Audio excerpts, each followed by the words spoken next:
right. Okay, look, there's people in chat already. Hey, Amy. Amy, who's in there? Just you and Amy right now, looks like. Yeah. Amy Yeah, Brooks. we're chatting. Yeah, love that chat. Yeah, it's interesting. It doesn't go live. I don't get to see the chat until I go live because I'm not on the page. I'm looking at it through the software. Oh, wow. Okay, Yeah. pause the video. Okay, there we are. All right. I'm back. You have your undivided attention. Are you done chatting? You're like a teenager. No, I'm going to keep Can you chatting put with your phone down Amy. for a second, like teenager? No. Amy and I are Yeah, talking about the moon. There's nothing more important than talking about chasing the moon. that's so cool. Yeah, I was talking to someone yesterday about the new Samsung phones and how they capture the moon. Did you hear about that? No. So the new, I don't know if it's a flagship phone, but one of their high-end phones, when you take a picture of the moon and you zoom in significantly, so it's like filling more than 25% of the frame, depending on the phase of the moon, it will look at it, do a facial recognition on it, and replace the moon with a great shot of a moon. No. Yes, No, that is because the moon is wrong. it's tidally locked to us. We always see the same face of it. We see phases of it, but it's always the same face. So all they had to do was there's a finite number of ways that the moon could be represented, right? So they just load that in, and when you zoom in, they're like, your moon sucks. Let me give you my moon. Except for all the atmospheric effects and all That's the the other giveaway. stuff. That's the Make it giveaway. look, yeah. Yep, that's the giveaway. Yeah, I had to burst someone's bubble yesterday because they were at a function and they were like, "Yeah, look at this shot of the moon I got with my phone." I was like, "Oh, yeah, No. you did not. That was not with your phone." But Well, I was but chatting in with the the end, San it's Diego still group. cool though. I mean, for a consumer, if you just want a shot of the moon, that's not bad. I mean, it's the same That's moon, not a right? shot of the moon. That's somebody else's moon. That's not your shot of the moon. But We're if you don't photographers. care, Go take your photographers own care. moon. Yes, I agree. Photographers care, but normal consumers probably not so much. They're like, I got a great shot of the moon. Look at this, I'm just Yeah. excited we've got the same moon like 15 times. That's perfect. Moon Knight, Moon Knight. Watch Moon Knight What? from Marvel. I know. I gotta catch up with that. But you know what's also interesting is a lot of photographers that maybe don't photograph landscapes and recognize where the moon kind of falls in there, which is a good percentage of photographers, right? There's a lot of other genres that they're part of. I talk to them and I'm like, yeah, those moon shots are not real that you're looking at. They're like, Mm-hmm. oh, what do you mean? I'm like, there is no way you can have a pitch black sky. I mean, a perfectly lit foreground and a perfectly exposed moon. There has to be a combination, right? Yeah. There might Yeah. be that one day of the year where the moon is up and the sun comes up at the right time and there's just enough diffusion that the exposures are the same. Yeah. But Yeah. here's a little bit of interesting tidbit of info. Everybody knows the Sunny 16 rule, right? Like, I'm not going to explain it to you. You should all know what it is. Mm-hmm. The proper exposure of the moon is the same, the Sunny 16 rule. Interesting. So that's how bright the moon is. It's the celestial So, body thing. Yeah. yeah. It's that. Well, it's where that the moon gets its light from, right? So, Oh, yeah. There's Germans on the moon mining for helium. You saw that show? Yeah. Yeah. It's so interesting. I mean, you know what? It's interesting you bring that up because I'm doing a presentation from your house tomorrow for the San Diego County Professional Photographers of San Diego County. Is that tomorrow? That is tomorrow. That's tomorrow. Oh my God, it's going so fast. I hope you got my room made up because I'm going to be at your house this time tomorrow, sometime around this time. I But gotta remember, I'm making a sticky note to pick you up at the airport. please do. But it's interesting because part of the presentation I'm going to be doing is about it's about time. The gist of the presentation is time travel for photographers, and we're exploring different ways to take different parts of time and combine them in different ways to make something that's greater than the sum of its parts. And what we're talking about here, like with the moon, that's kind of a time travel where at one point in time you capture the foreground, another point in time you capture the moon, and then you put them together. So then the argument becomes, like for TWIP, not for this presentation, the argument becomes, is it Yeah, yeah. Even if they're both your photograph, are you being disingenuous because they were taken at different times, right? Then we're all into that whole compositing thing, where compositing Yeah. artists have 100 different elements composited into one thing. As long as they don't purport it to be original, you know, and I shot it like that, then it's all good. So yeah, it's still an interesting conversation. That's a deep conversation right there. Hmm. That's a long conversation. Yeah. Yeah, yeah. Well, it goes to the purist. If you're a photography purist, then you should just be shooting slide film anyway, right? So if you're not a purist, Well, digital means you have superpowers to manipulate every single pixel that you've captured. I'm So, not you going know, down that. I'm not going to go down that rabbit hole. That's a deep rabbit hole. it is. It's interesting though, right? It is very interesting. I have a very clear perspective on how I think that should all be defined, but we won't go into that. We'll go over that over the whiskey. Good. All right. So this is critique number 188, playing with toys. And so Troy and I were speaking before we started recording, and we are what's a good way to put it? We think there needs to be some life injected into these critiques from a number of different directions. I think we need an adrenaline shot in the arm, maybe some Yeah. incentive for submissions. We feel like some of these shots, not focusing on this critique, but over the past, I don't know, several months, haven't been at the quality that they were before. In other words, we know everyone can shoot amazing shots, but some of this people are just kind of like throwing shots in there, you know, and not really giving a whole lot of thought to I want to get some substantive feedback from the critique on this shot. Some of these are just like, let me put this in there, you know.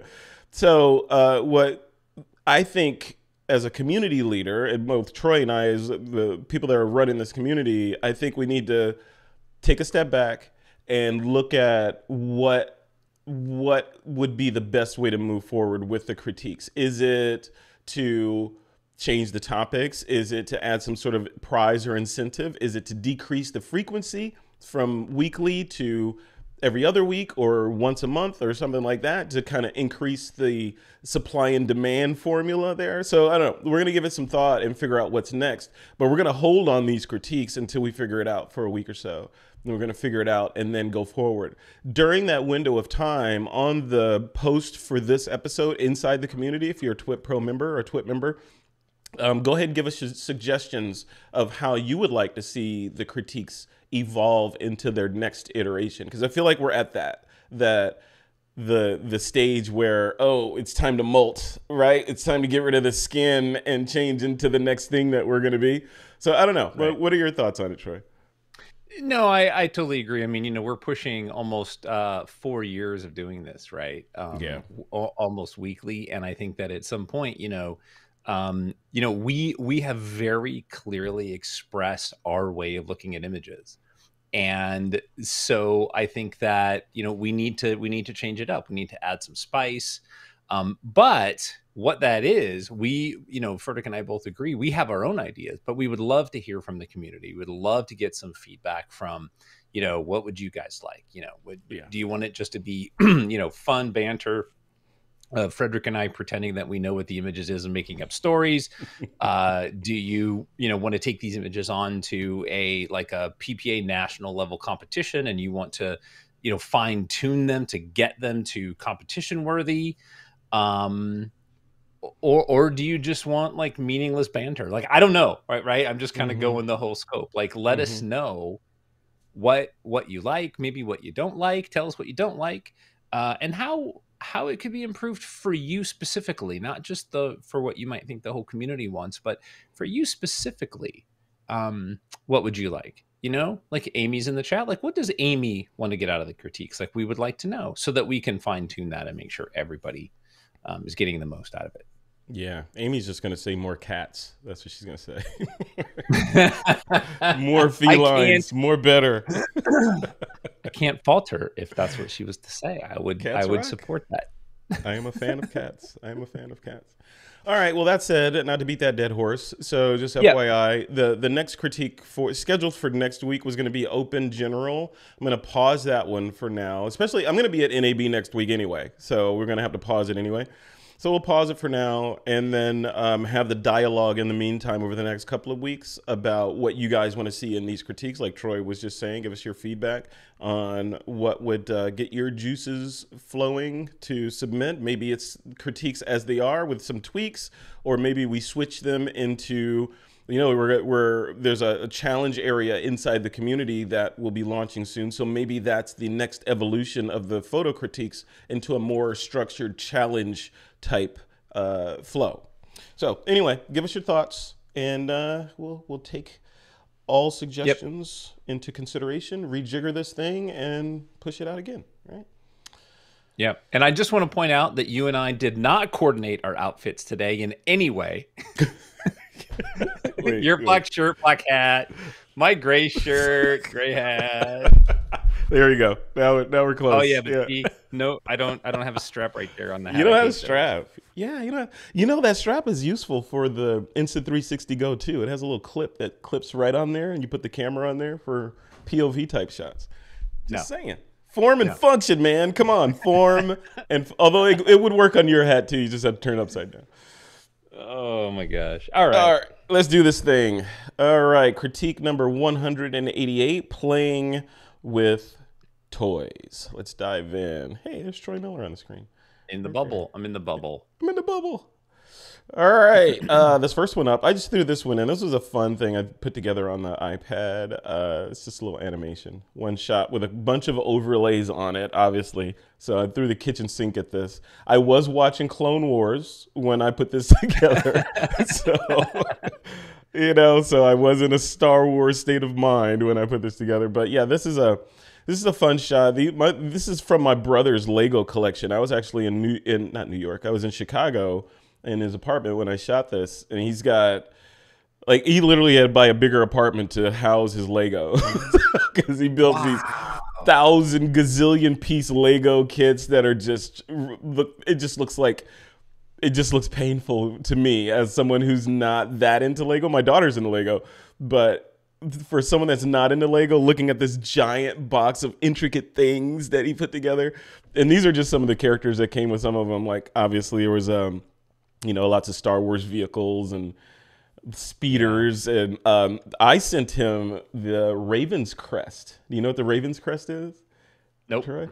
So no. In The Mandalorian, the Mandalorian's ship, or in his first ship, I guess, was called Raven's Crest. So they made a Lego version of that, and I sent it over to him. He put it together. Yeah, so fun stuff. That's cool. So this is fun. That's cool. And this is a loop. This is just a 6-second loop that seamlessly loops over and over again. If Circle would loop its videos, this would just continuously play like that. So fun stuff.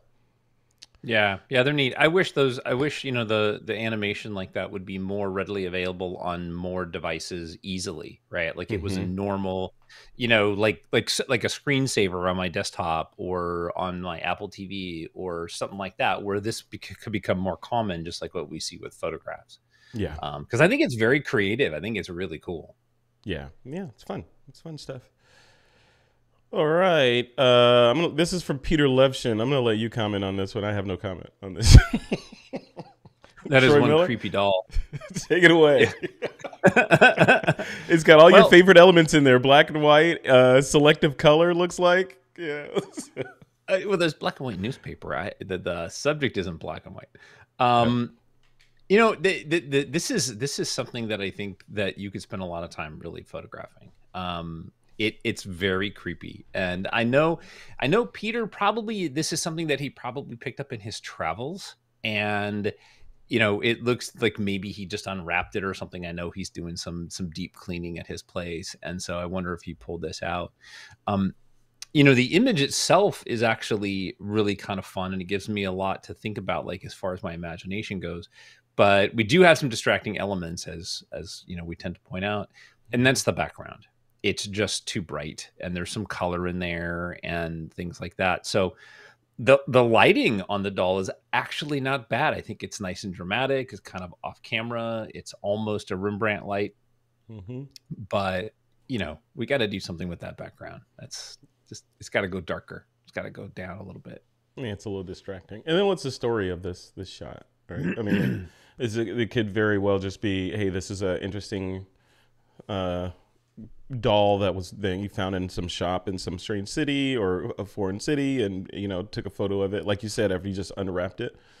But yeah, it's hard to tell without too much context on this one. And I love how Peter just posts it with no description whatsoever. Creepy doll. Yeah. Yep. Classic Peter. Yeah. Yeah. Very cool. I'd like to know more about that doll, though. That is interesting. Yep. All right. Moving right along to the next shot. Next up, we have Nora. Nora's Anonymous. I like this shot. I do too. This is really cool. And what I love about it is that it's uncontrived, right? Like it's unposed. It's just very photojournalistic. It's very natural. I dig that a lot. It's a lot of fun. I like that we have some dust in there. There's so much story happening. Like I just want to look at it for a long time and kind of read into it, what I see. Yeah. I do think, though, that if we were to take this image and want to improve it, I would love to see the background, taken down or taken up, right, to create some more separation. Because right now I feel like the tonality through the entire image is kind of flat. And we don't really have a lot of like out of focus depth of field to give me a sense of depth. So we don't have a foreground. So I would look to like try to separate those kids from the background a little bit more. And that might be just taking the background down, getting in there and grabbing some of the highlights on the wooden fence and the foreground and the rocks and bringing them down a little bit. So they tend to pop. Mm-hmm. Might actually, I was going to say it might actually be good black and white, but then again, you're going to see that fence more than you're going to see the kids. And that's not going to work either. So the color really does need to be in there. Mm-hmm. Yeah, I was thinking that too. I was thinking, like, would this benefit from being black and white? But I think it's timeless either way, right? When you look at this shot, you have no idea when this was taken. It's going to taken, 80 years ago or 2 weeks ago or yesterday, right? You have no idea. There's nothing in this shot that is telltale of a point in time, which I think gives it that it's timeless. It's a timeless kind of shot. I love it. And this fits right in with the whole playing with toys idea, right? A toy can be whatever, if you're impoverished, assuming these kids are impoverished, right? If you're impoverished, then a toy can be a string and a piece of plastic, and your friends making up stories in their heads about what's going on, right? My brother and I used to do this all the time. We used to do find random things in the garage and have battles and stuff based on, building our own little worlds in our minds. So who knows what they're doing right now? They might be at the, racing in the Indianapolis 500, right? Yeah. That could be what's happening. But yeah, I dig it. I dig it. On a technical side, I do agree with you, pushing those tones in the background down a little bit to make the foreground and our heroes pop out a little bit more, because the brown skin tones, are not so much meshing with the trees in the background, but they're similar. So if we were to push the background and the brightness down a little bit, it would make the guys pop out a little more. So yeah. But good job, Nora. I mean, with your composition, the crop, I went ahead and made this thing full screen. I can see that they're in focus all the way through. So technically that's really wonderful. There's even a little bit of motion in the front guy's left hand as he's running, so it's got a really good sense of energy that's happening in there. I think that it's just that fence line, that upper fence line is just a little distracting and it's drawing me out of the frame. So yeah. Yep. Very cool. Cool shot. Right, good job. Nora. Yep, good job, Nora. All right, up next is Phil Lewenthal. Phil says, "At play on the bay." Nice. Yeah. My favorite part of this image. Phil's always has a signature little bird in there somewhere. I love that. I know. I love that bird. I love that. And I think, like, for me, maybe not for everybody, but for me, I always like that little hidden surprise in the image, right? If you can always find something, because our brains just love to search through the image and then build associations with it in our own personal experiences. And so, having that bird there really just sort of ties us into, maybe it's an ocean and not a lake, or, whatever, right? It just kind of draws you in. So I love that. Yeah. The composition is fantastic. I love where the horizon is. I even like the bright spot in the lower right where the boat is, right? So that way that it's drawing our attention down there, and then the rest of the image is just really something for us to kind of look through, and the depth of the image and things like that. So just a really wonderful landscape, a really wonderful capture.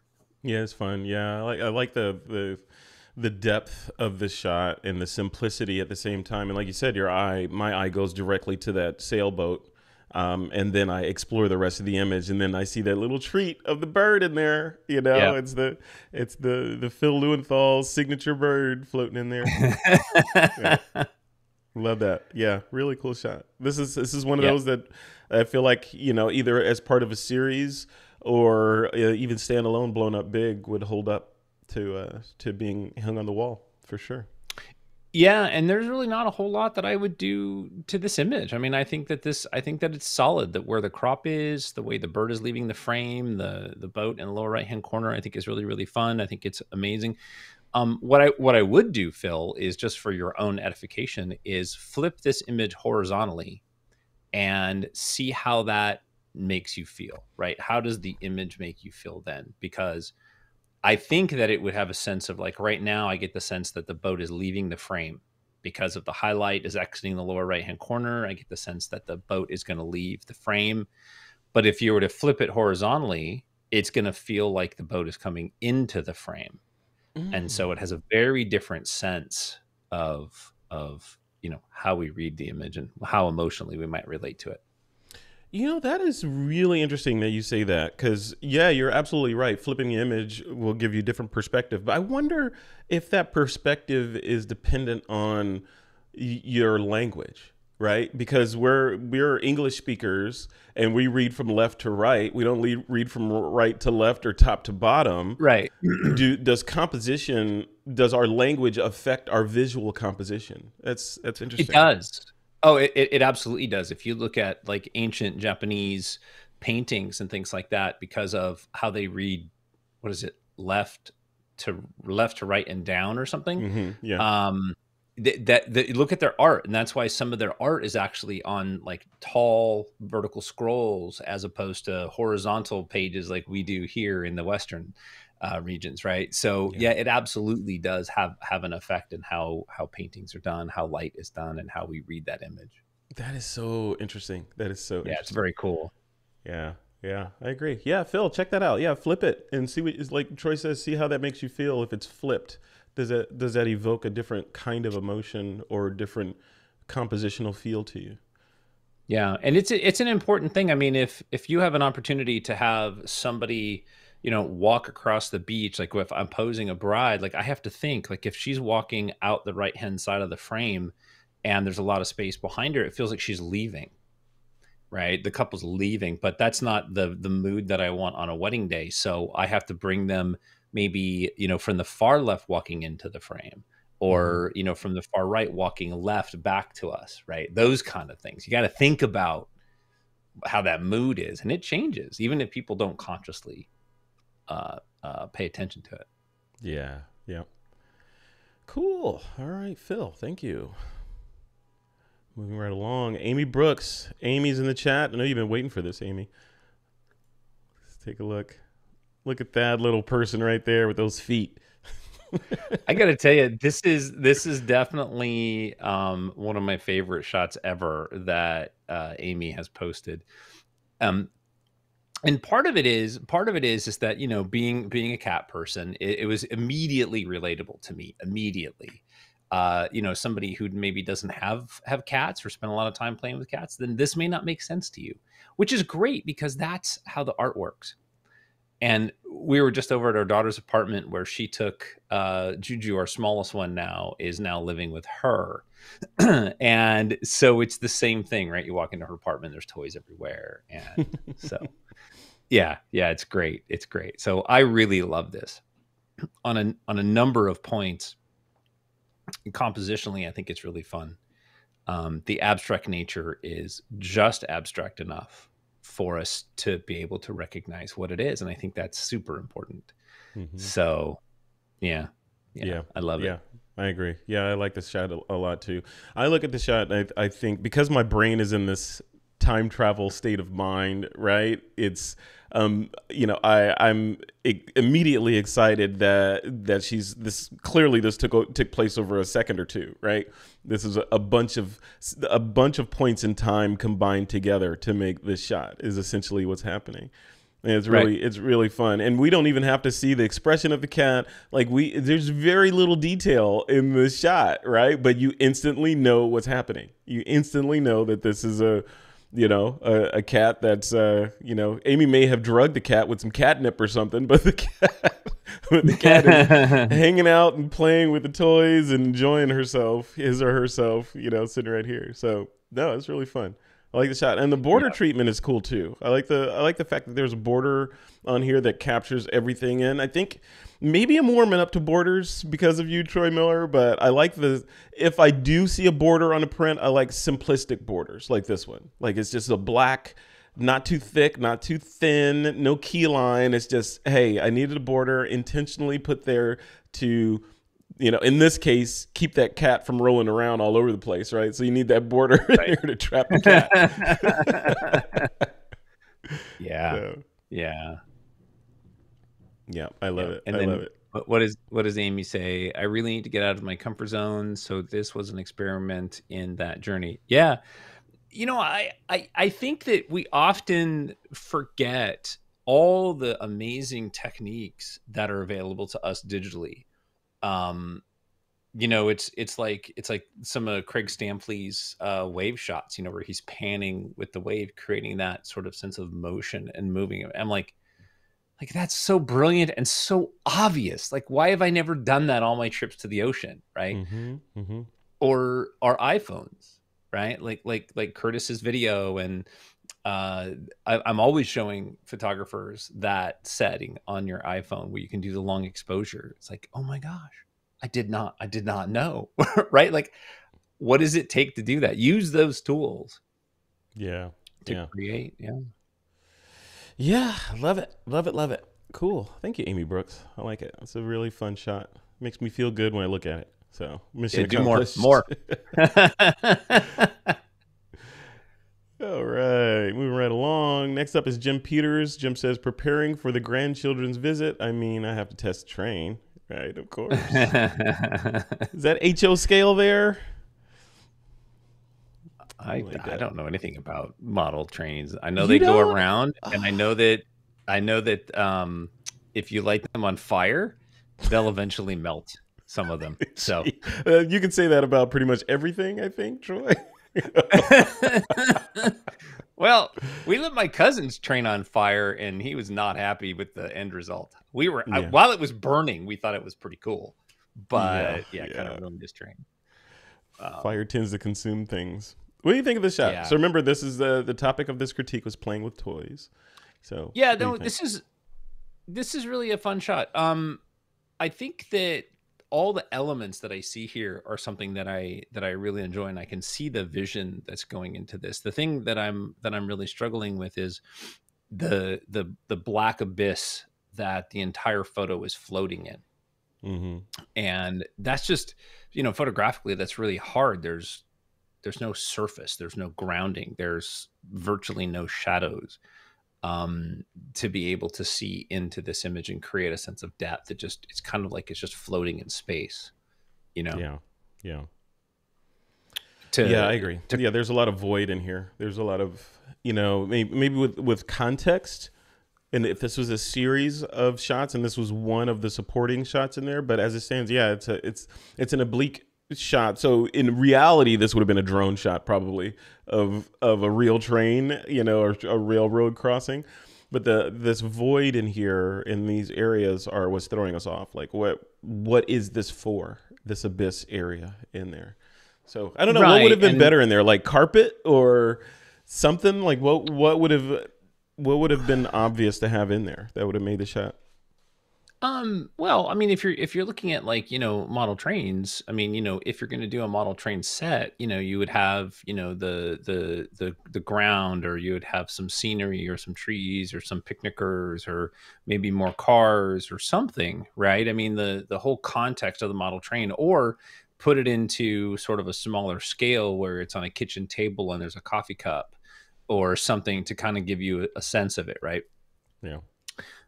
The other thing is, when you look at an image like this and you have this set up and you look at it through the camera, you just, the one thing that I would say to myself is like, there's no context, right? There's no background. So how could I shoot this differently? Stage the cars to the left and shoot from the car's perspective down the rails up to the train. So now it's all about shooting through the subject matter. And creating depth using the subjects there, as opposed to just bird's eye view on black. I think that's the big challenge, right? Is that it's just on this black. Yeah, that, and then the story piece of it too. I think using, what was it, Felix Hernandez, right? I interviewed the guy who does the amazing dioramas with miniatures and models and shots like that. I had him in mind when I was looking at this shot, and I was thinking, you could use the elements that you have here to tell a compelling story. Right now, I think the story that Jim is kind of telling here is, a railroad crossing and the train is stopped and holding people up or something. That's kind of where my brain goes. But wouldn't it have been cool if you experimented with some depth of field, got a lower, more realistic angle on the train, and maybe told a story like some sort of diorama, like, get a Lego piece and tie it up and put it in front of the train, and a dastardly guy off to the side, and the train is coming to run over, something like that, put a story together so that we are immediately drawn in and we see what's going on with the shot. Right. And also, and I agree with everything you just said. That's perfect. Also, in the top right-hand corner, or what would be the back left corner of the engine, there's been some cloning that's been going on back there, and the train itself is fuzzy around those edges. So here, in this area here, on the back left corner especially, you can see it gets a little soft in there. Yep. You gotta pay attention to those details. Yeah, I can. Unfortunately, I see all the Photoshoppy stuff. This is cool. But, I mean, a shot like this, the more I think of it, a shot like this really lends itself to that, to the perspective correct. Not what am I thinking of? That mode where, or that technique where you have shallow depth of field in the foreground and the background, so that it gives you that. Yeah, the tilt shift look gives you sort of that miniature look, where it's kind of got that extreme fall off in the foreground and the background, and a little sliver of focus in the middle, and then you kind of, it gives you that look, that feeling of you're a giant looking down on some little things down there. That would have worked here too, I think. All those things help. And really what it helps is it just helps sell it to our brains, the way that we're used to seeing the world. I mean, that's really what we're doing. Photographically, we're translating something to us, and we're trying to fool ourselves, or, trying to tell a story with that. And so, that would help a lot in an image like this. Yeah. All right, Jim Peters. Thank you, sir. Cool beans. And then up next is Mark Charette. You know what? Am I missing one? I think I'm missing one. Yeah, this one. Here we go. There it is. Yeah, Mark Charette. He says, His Michelin. I am the Michelin man, and I am not dead yet. Found on a dirt track where not even a 4-wheel drive could survive. Yeah, I think Troy would challenge that with his monster truck. Not that Mark is wrong, but you don't say those words to an avid outdoors 4-wheel drive enthusiast, because that's take that challenge.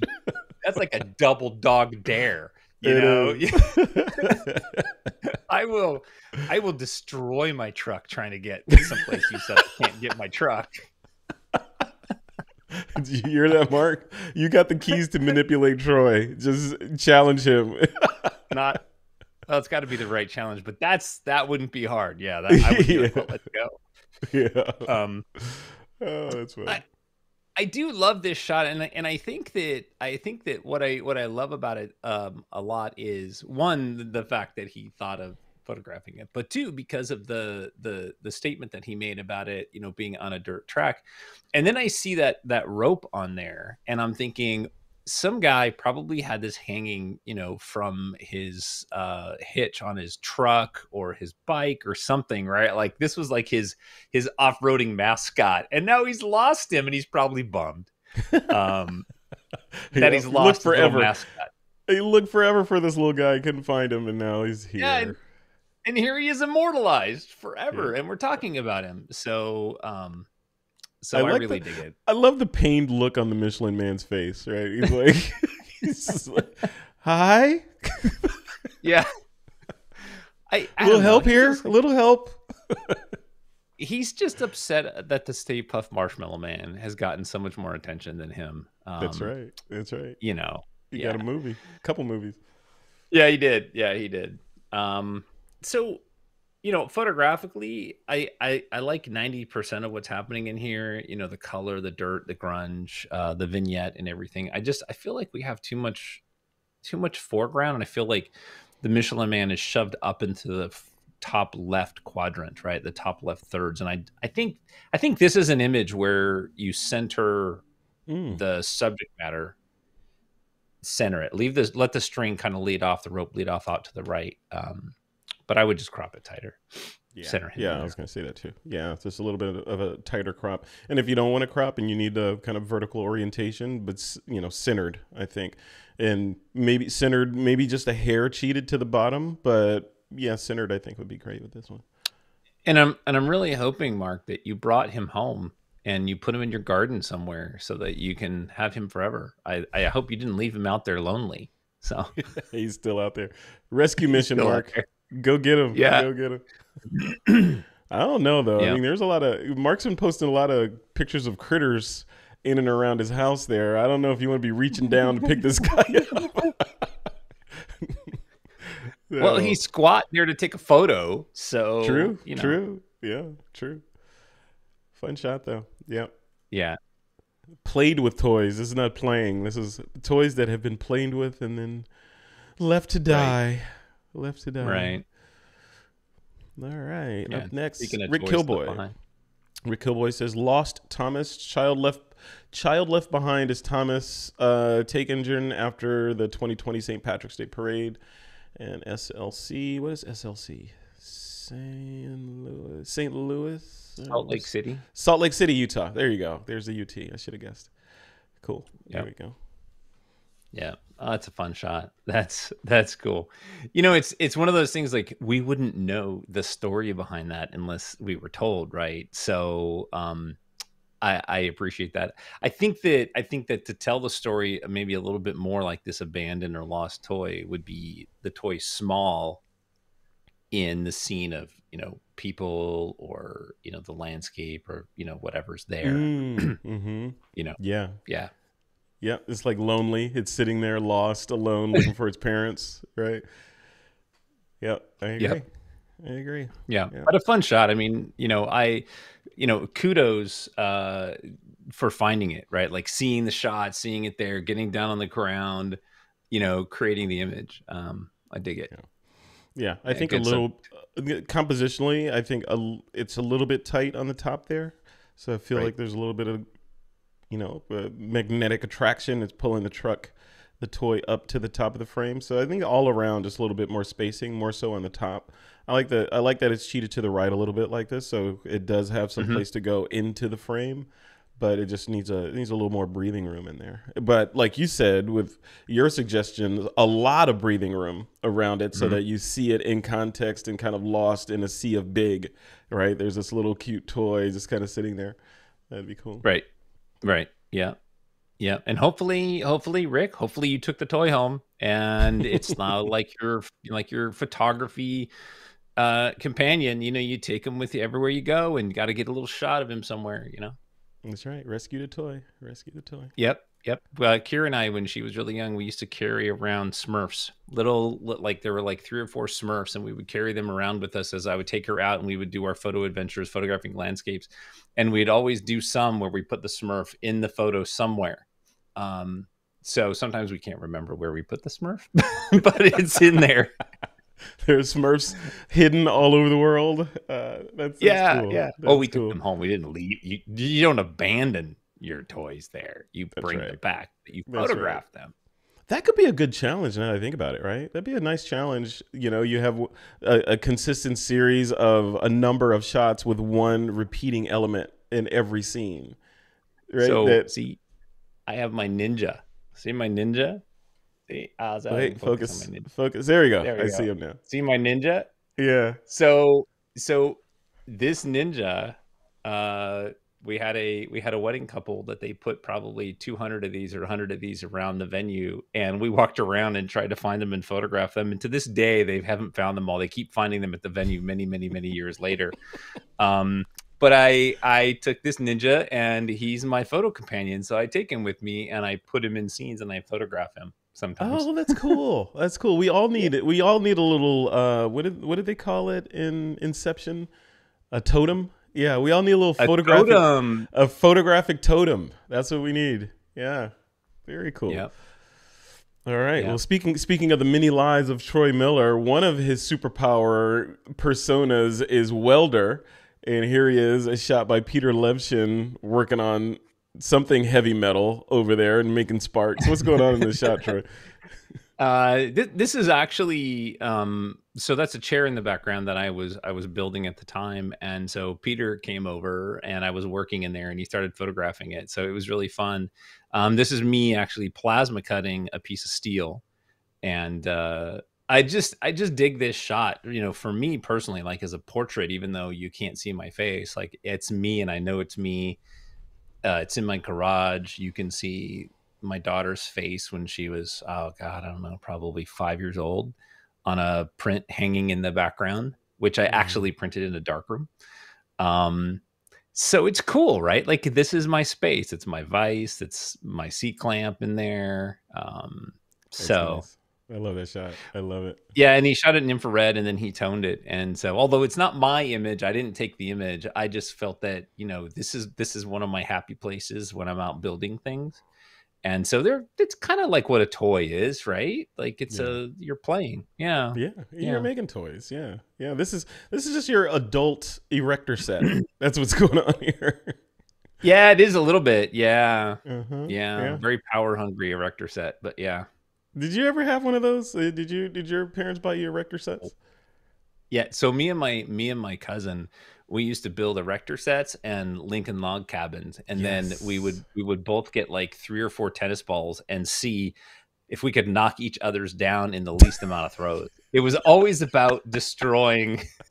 I'm sensing a theme of destruction here, Troy. You know, it's so true. I'm sure there's like a psychologist or psychiatrist out there somewhere that could probably like analyze some kid at 5 and be like, oh yeah, you're going to grow up and you're going to be, you know, these are your tendencies. Yeah. Yeah. I haven't seen erector sets in stores or Target or whatever. I wonder if they're still around. They've got to be still around. Those were amazing. I love those. I just remember me and my cousin Rick, we would cut our hands so bad on those things. Yes. Maybe that's why they're not around anymore, right? They did have sharp edges. Yeah, they're not really 2022 friendly, right? Because you know, they were a little dangerous. But that's what made them fun. All the little screws and nuts and all that. Yeah. We had lawn darts, man. We got in the backyard and throw lawn darts up in the air. You kill somebody with one of those. And to try to catch it. Such a bad idea. Oh man, we did some of the same stuff. Love it. My brother and I know we gotta close this off. My brother and I used to one time, you know, we had this driveway that was, I think it was concrete. I think it was a concrete driveway, but in one spot in the driveway there was this oil spot in there, and you know that's never coming up, right? It was a car that was leaking oil had parked there repeatedly. So my brother and I had saw this TV thing, and we got the inspiration to like, let's make the world's best solvent that will get that oil up. Let's go mix everything that's on the shelf in the garage together and pour it on.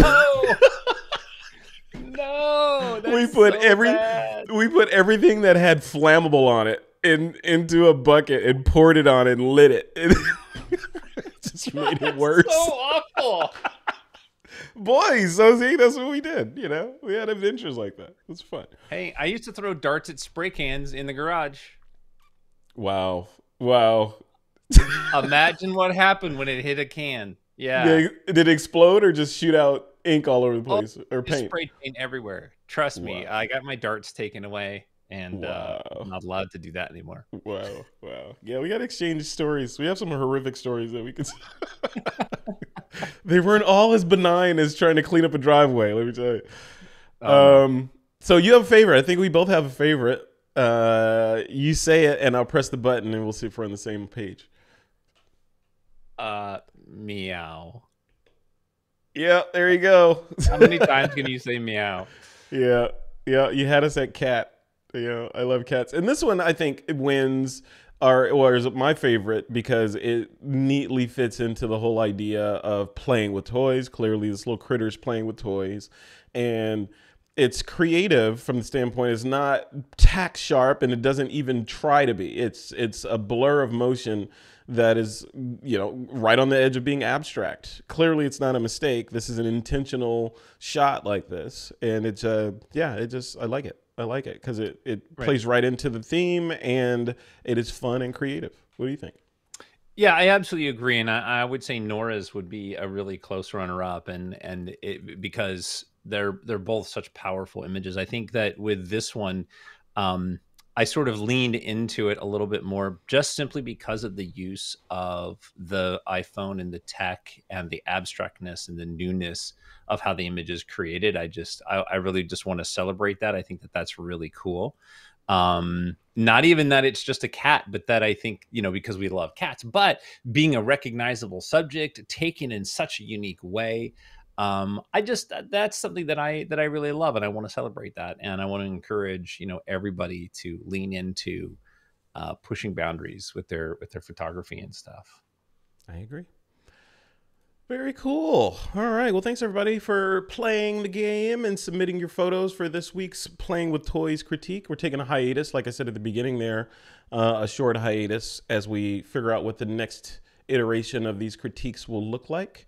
But yeah, if you guys have thoughts on how to change and rejigger the photo critiques to make them more useful to you, more impactful, more encouraging, the whole idea here is the underlying idea for the critiques is to get people out shooting, right? Like Amy was saying in the chat, she used the critiques as a kind of incentive to go out and shoot something to submit to the critique, so we want to take that idea and push it forward. Then on our side, it's to get in here and then give you feedback so that we create that feedback loop of you did this is what we think of it, go do it again or do something different, So if you guys have ideas on how to improve the critiques, let us know.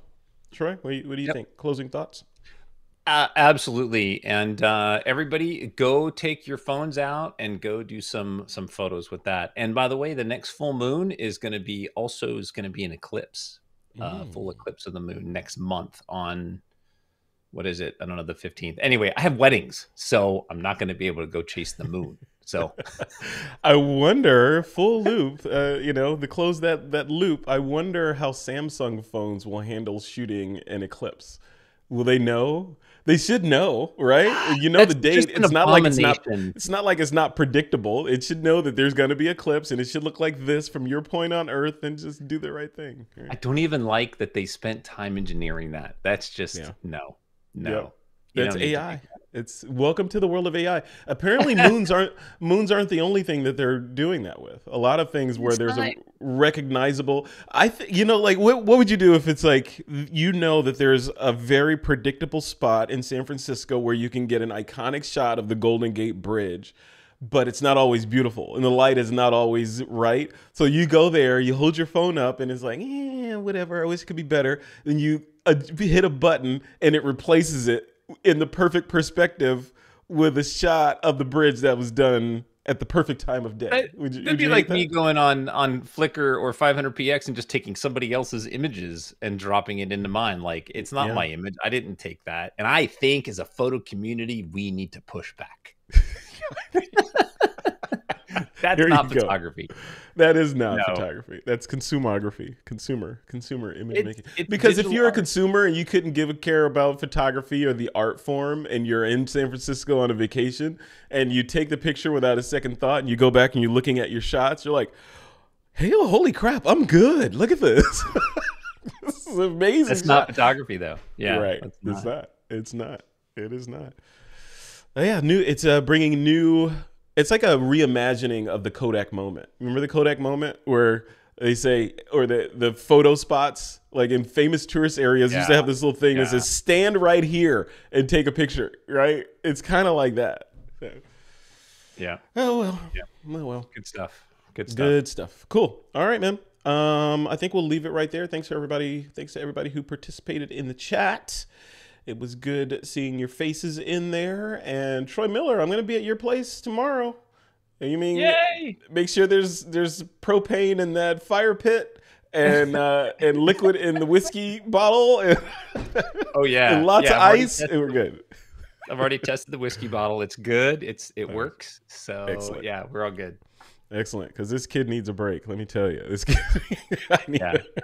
I need a break. Cool. All right. Well, thank you, everybody. We will see you when we see you. So give us the comments on what we should do with these critiques going forward, and we'll see you next time. Yep. All right. Take care, everybody. See ya. Okay. Ending the